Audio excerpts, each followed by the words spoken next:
കുട്ടിയെ കുളിപ്പിച്ച് കുട്ടിയില്ലാണ്ടാക്കുന്ന അവസ്ഥയാണ് നമ്മുടെ പെർഫെക്ഷനിസം. അതായത് ഒരു കാര്യം ചെയ്യുമ്പോൾ അത് പെർഫെക്റ്റ് ആയിരിക്കണം, വേൾഡ് ക്ലാസ് ആയിരിക്കണം എന്ന് വിചാരിക്കുന്നവരായിരിക്കും നമ്മൾ കൂടുതൽ പേര്.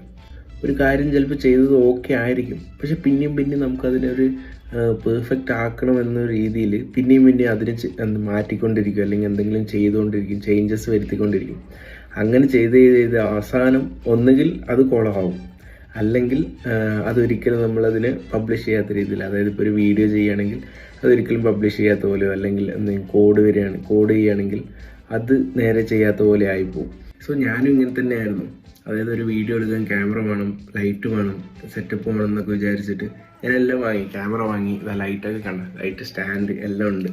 പക്ഷെ എന്നിട്ട് ഞാൻ വീഡിയോ എടുക്കാറില്ല. പിന്നെയും ഞാൻ വീഡിയോസ് ഇങ്ങനെ കണ്ടുകൊണ്ടിരിക്കും, എങ്ങനെ പെർഫെക്റ്റ് ലൈറ്റിങ് വരുത്താം, എങ്ങനെ ഓഡിയോ അടിപൊളിയാക്കാം, എങ്ങനെ ഒരു സിനിമാറ്റിക് ടൈപ്പ് ആക്കാം എന്നുള്ളതൊക്കെ. പക്ഷെ അത് കാണുന്നതല്ലാണ്ട് ഞാൻ വേറെ ഒന്നും ചെയ്യുന്നില്ല. ചെയ്യാൻ തുടങ്ങിയാലും എനിക്കതിലൊരു ഇത് വരുന്നില്ല, ഒരു സാറ്റിസ്ഫിക്കേഷൻ വരുന്നുണ്ടായിരുന്നില്ല. സോ ഈ കൊല്ലം എനിക്കിതിന് എന്തായാലും ഓവർകം ചെയ്യണമെന്ന് ഞാൻ വിചാരിച്ചു. അതുകൊണ്ട് തന്നെ ഡെയിലി ഇൻസ്റ്റഗ്രാമിലും യൂട്യൂബ് ഷോർട്സിലും വീഡിയോസ് ഇടാൻ തുടങ്ങി.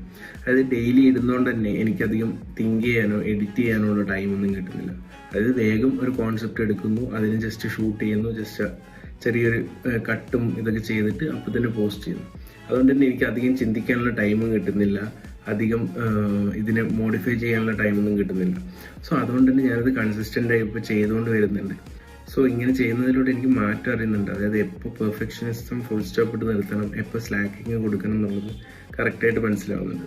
സോ ഇതിനാകെയുള്ള വഴി എന്താണെന്ന് വെച്ച് കഴിഞ്ഞാൽ, നിങ്ങൾ തന്നെ അത് കണ്ടുപിടിച്ചിട്ട് ഒന്ന് പെർഫെക്റ്റ് ആവാണ്ട് കുറച്ച് സാധനങ്ങൾ റിലീസ് ചെയ്യുക, കുറച്ച് സാധനങ്ങൾ ചെയ്യുക. അതല്ലാണ്ട് വേറൊരു വഴിയും ഇതിനില്ല.